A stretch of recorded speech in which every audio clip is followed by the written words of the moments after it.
होत्या त्या आपण मगाशी घेतलेल्या आहेत. त्याच्यातून काही गोष्टी समजण्याचा आपण प्रयत्न केला.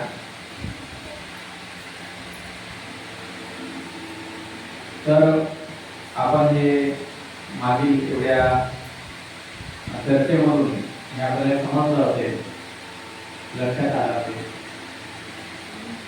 की मानवी जीवनामध्ये जे काही सुख आहे, दुःख आहे, अडचणी आहे, या बहुतांश पातळीवर मानसिक स्वरूपावर काम करतात. आपण मानसिक पातळीमध्ये कमजोर असतो आणि म्हणून अनेक प्रकारचे दुःख निर्माण होतात. आणि त्याच्यासाठी आपण थोडं आपल्या मनाला वळण लावलं पाहिजे, मनाला थोडं स्ट्रॉंग बनवलं पाहिजे, मनाला थोडं एकाग्र केलं पाहिजे, आपलं मन शांत बनलं पाहिजे. आणि म्हणून मनाची शांती खूप महत्त्वाची गोष्ट आहे. कारण मन शांत राहील तर आपल्याला आपली परिस्थिती बदलण्याचा विचार करता येतो, काहीतरी मार्ग काढता येतो. पण मन जर शांत नाही राहिलं, उद्वेग नाही राहिलं, परेशान राहिलं, तर आपल्याला मग गोष्टी उपाय शोधता येत नाही. तर म्हणून बुद्ध धर्मामध्ये ध्यानाला महत्व आहे. भगवान बुद्धांनी ध्यान करायला शिकवलं, शीलाच्या पालनाबद्दल शिकवलं, जे आपण मगाशी समजून घेतलेलं आहे. तर आपण या थोड्या वेळामध्ये काय करूया, ध्यान करूया. काय करायचं आपल्याला, ध्यान शिकायचं आहे आपल्याला थोड्या वेळ. आता ध्यान म्हटलं तर हा मोठा विषय आहे. कसा विषय आहे तो? छोटा विषय नाही ध्यान. ध्यान हा मोठा विषय आहे. त्याच्यामध्ये खूप गंभीर गोष्टी असतात. आता बघा साहेबांना माहिती आहे, माझे क्लासेस वगैरे करतात, त्याच्यामध्ये मी बरेच दिवस शिकवतो गोष्टी. पण आता तेवढ्या गंभीर गोष्टी आपल्याला शिकवायच्या नाही आहेत त्या ठिकाणी, फक्त थोडं करून घ्यायचे. तर आता आपण ध्यान शिकण्याच्या आधी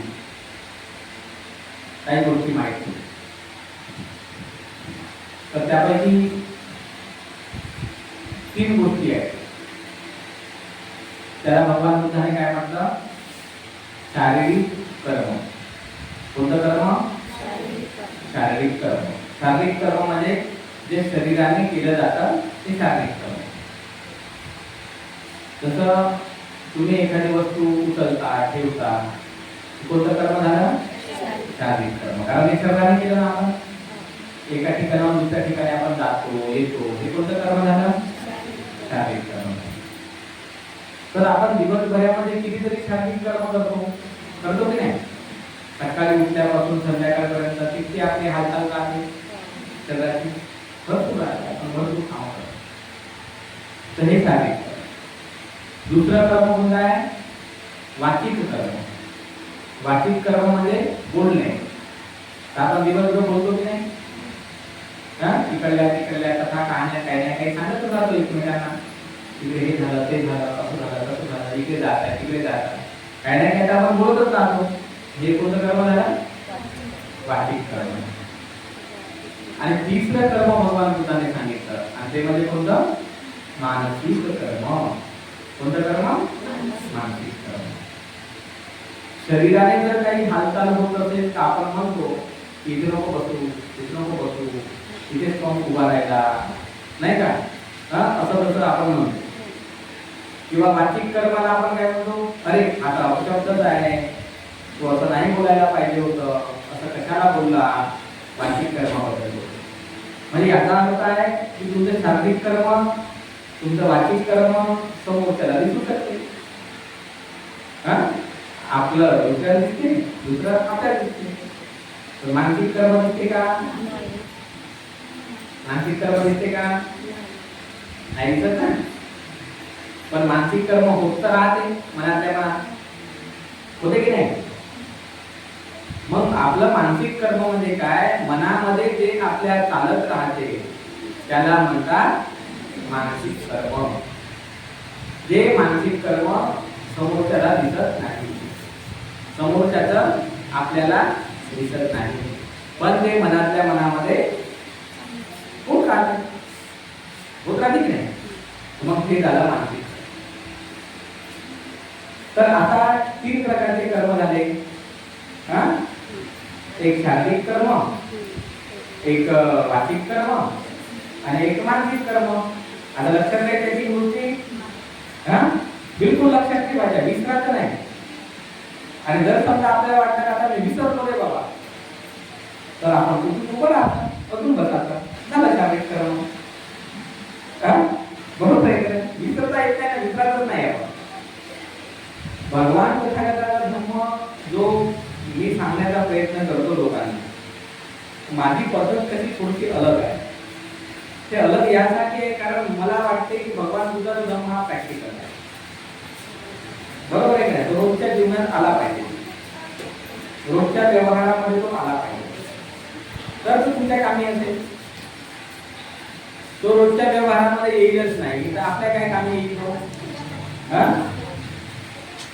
तर म्हणून ही साधी साधी गोष्ट लक्षात ठेवायची का आपण शरीराने ज्या ज्या काही हालचाली करतो ते सगळं शारीरिक कर्म, जे काही बोलतो ते सगळं वाचिक कर्म, आणि जे काही मनामध्ये गोष्टी येतात आपल्या तर ते झालं मानसिक कर्म. आणि हे आपल्या स्वतःबद्दलचं आहे, हे काही कुठून शोधून पाहतं काम नाही आहे, हे आपल्यामध्येच आहे, आपल्याला समजते का असं आहे. तर आता प्रश्न असा आहे की हे जे काही आपण कर्म करतो तर कशासाठी करतो? कोणता दुसरा प्रश्न आला आता आपल्याकडे, कशासाठी करतो? जसं आता तुम्ही आता चहा बनवता, कशासाठी बनवता?